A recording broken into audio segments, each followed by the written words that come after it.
mubtilatut tayammum, hal-hal yang membatalkan tayammum. Yang pertama, ma'abtalal wudu'a, sesuatu yang membatalkan wudu.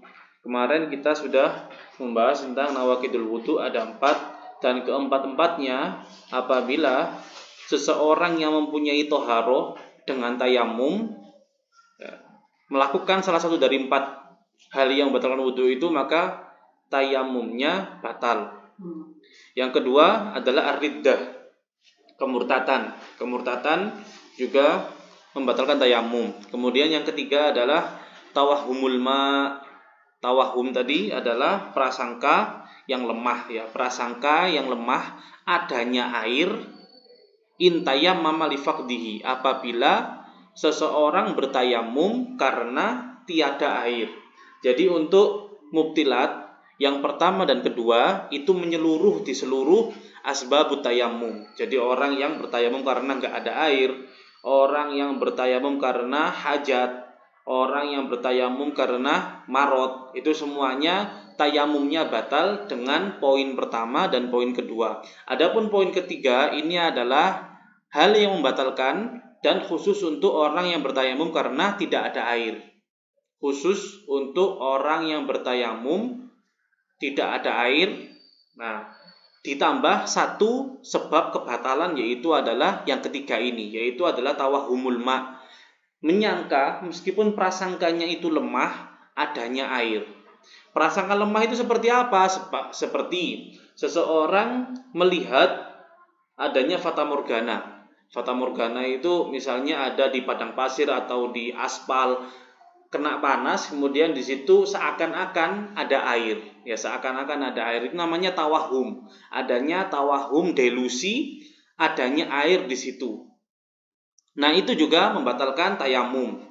Karena tayamum itu adalah toharoh daruroh, dan sifatnya toharoh daruroh itu dhaifah, ya, lemah. Sehingga hanya dengan prasangka adanya air itu sudah membatalkan tayamum. Misalnya ada banyak orang, rombongan ini 100 orang, mereka melakukan sholat dengan tayamum. Setelah mereka bertayamum, kemudian ada orang yang membawa 1 botol air, ditunjukkan kepada mereka, saya punya air, maka tayamumnya semua 100 orang itu batal. Ya, 100 orang itu batal karena apa? Ada, bukan tawahum lagi, tapi tayakun wujudul ma, yakin ada air karena dia bawa air 1 botol. Kenapa kok seluruhnya batal? Iya, karena tayamum adalah toharoh dhaifah.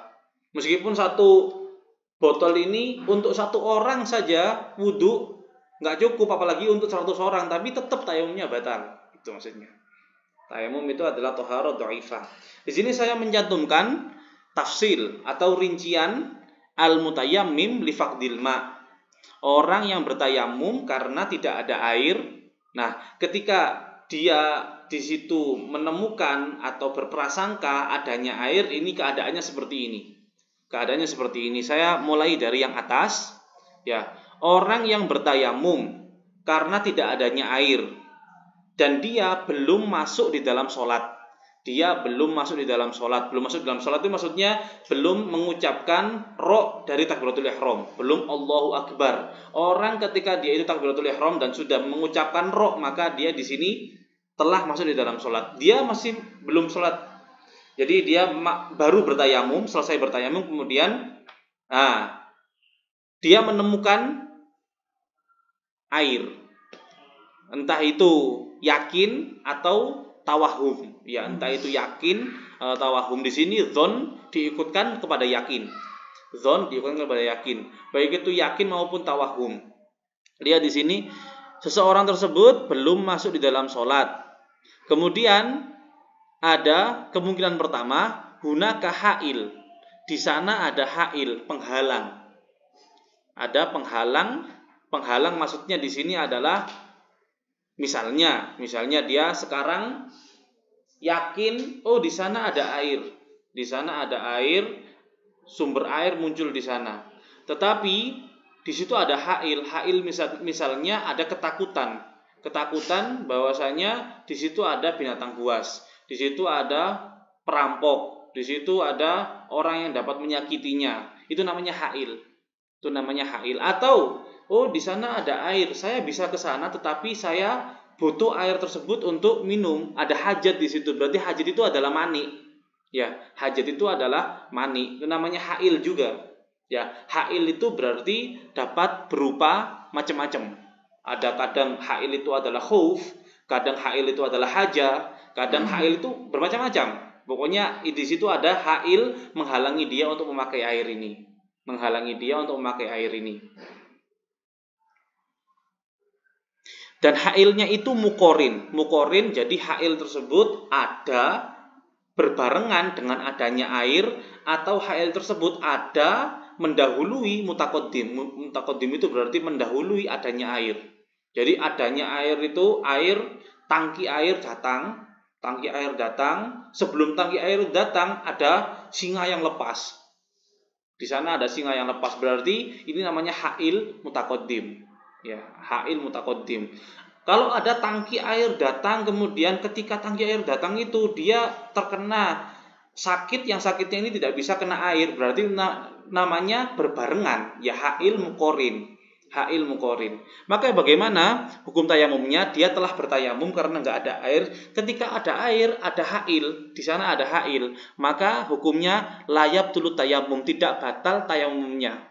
Meskipun dia di situ melihat adanya air, tayakun, tawahum, di situ adanya air, tetapi karena ada hail tetap tidak batal. Tetap tidak batal. Oke, itu adalah kondisi yang pertama, hunaka hail. Kondisi yang kedua, laisa hunaka hail, di sana tidak ada penghalang. Au hunaka hail mutaakhir. Di sana ada hail penghalang yang mutaakhir, yang datangnya itu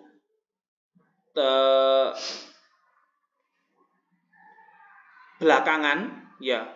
Datangnya itu belakangan setelah adanya air. Jadi ketika air datang, tangki air datang, kemudian dia menuju kepada tangki air tersebut. Kemudian tiba-tiba ada hail yang datang, entah itu perampok, entah itu hewan buas atau apa yang datang kepada dia. Akhirnya dia tidak bisa untuk memakai air itu, dia balik lagi ke tempatnya. Maka apa hukumnya tayamumnya yang dia lakukan tadi? Hukumnya adalah yabtulut tayamum. Tayamumnya batal bitawahum bitayakun, baik itu karena tawahum wujudul ma atau tayakun wujudul ma. Oke, ini adalah orang yang belum masuk di dalam sholat. Orang yang belum masuk di dalam sholat kemudian ada air, tergantung di situ. Kebatalan tayamumnya itu ada hail enggak? Kalau ada hail, mukorin, mutakodim, maka tayamumnya enggak batal. Kalau enggak ada hail, atau ada hail mutaakhir, maka tayamumnya batal. Kemudian apabila dia telah masuk di dalam sholat, qad dakhala fis shalah, dia telah masuk di dalam sholat. Apabila tawahum, dia ada prasangka yang lemah, adanya air, sudah Allahu Akbar, ya, Allahu Akbar. Kemudian dia lihat kawanan burung menuju ke suatu arah. Kawanan burung menuju ke suatu arah itu adalah pertanda adanya air di sana. Pertanda adanya air di sana, tapi masih tawahum, belum yakin, masih prasangka, dan prasangkanya itu lemah, gitu loh maksudnya. Nah, dia sudah Allahu Akbar, maka tidak batal sholatnya. Karena apa? Karena tayamumnya nggak batal. Sholatnya nggak batal karena tayamumnya tidak batal. Tapi kalau dia yakin, ini qad dakhala fi shalah, tayaqqana wujudal ma, sudah yakin adanya air, dia Allahu Akbar, kemudian ada tangki air, memang dia berisi air, datang, sudah yakin adanya air di situ. Nah, dilihat dulu. Di bawahnya, as-sholatu ghairu mughniyatin 'anil qada. Salatnya tidak mencukupi dari qada. Maksudnya salatnya masih wajib diqodoi lagi, meskipun dia sekarang sudah melaksanakan salat, tapi dia nantinya wajib untuk i'adah lagi, wajib untuk ngulang salat lagi. Seperti apa? Seperti misalnya orang dia berada di daerah yang sering adanya air di situ. Jabung ini, di daerah sini, ini selalu ada air di sini. Tapi misalnya suatu saat nggak ada air di sini, misalnya suatu saat tidak ada air di sini, maka mereka boleh untuk tayamum. Meskipun mereka boleh untuk tayamum, tapi kalau mereka sholat nanti ketika ada air, mereka diwajibkan untuk i'adah sholat lagi. Karena itu namanya uzur nadir. Di dalam fikih itu namanya uzur nadir, uzur yang jarang. Dan nadir itu tidak dianggap. Nadir itu sesuatu yang jarang, itu tidak dianggap. Sehingga kalau misalnya daerah ini biasanya itu ada air, kemudian nggak ada air, maka keadaan nggak ada air ini tidak dianggap. Jadi dia boleh untuk melakukan rukhsah, satu keringanan untuk bertayamum, sholat, dan sah sholatnya dan tayamum itu, tapi nantinya dia harus mengulangi sholatnya ketika ada air. Itu memang hukumnya seperti itu. Dan namanya ibadah itu sifatnya adalah ta'abbudi. Ya, ta'abbudi, amrun ta'abbudi, sesuatu yang kita menghamba dengan Allah dengan ibadah tersebut. Jadi kita pasrah di situ. Bagaimana Allah mengaturnya, maka kita pasrah seperti itu, mengikuti arahannya para ulama. Apabila as-salatu ghairu mughniyatin 'anil qada, maka tabtulus sholatu, batal sholatnya, bibutlani tayamum, dengan kebatalan tayamum. Batal sholatnya karena kebatalan tayamum.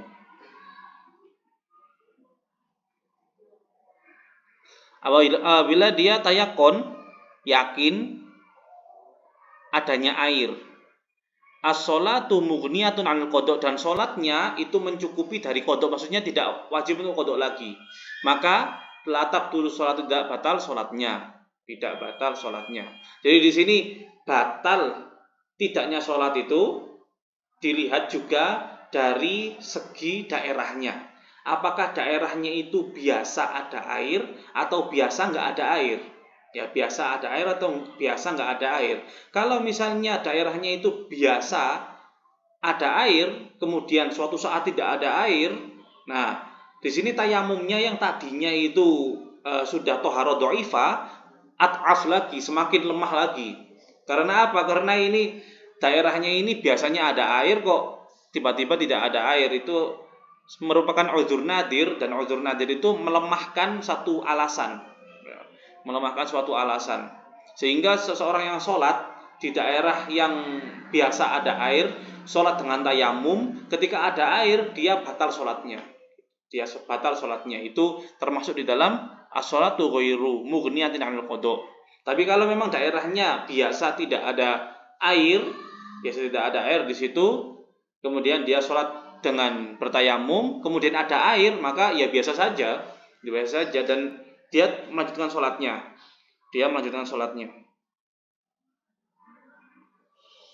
Ini adalah berhubungan dengan mubtilatul tayamum. Jadi untuk poin yang pertama, ma'abtalal wudu wariddah, itu tidak ada penjabarannya lebih daripada itu. Tapi poin ketiga ini ada masalah al-mutayammim li faqdil ma', bagaimana keadaan tayamumnya ketika dia belum masuk ke dalam sholat atau sudah masuk ke dalam sholat. Itu kebatalan tayamumnya itu dengan adanya air, baik itu tawahum atau dzon atau tayakun, itu seperti ini penjabarannya.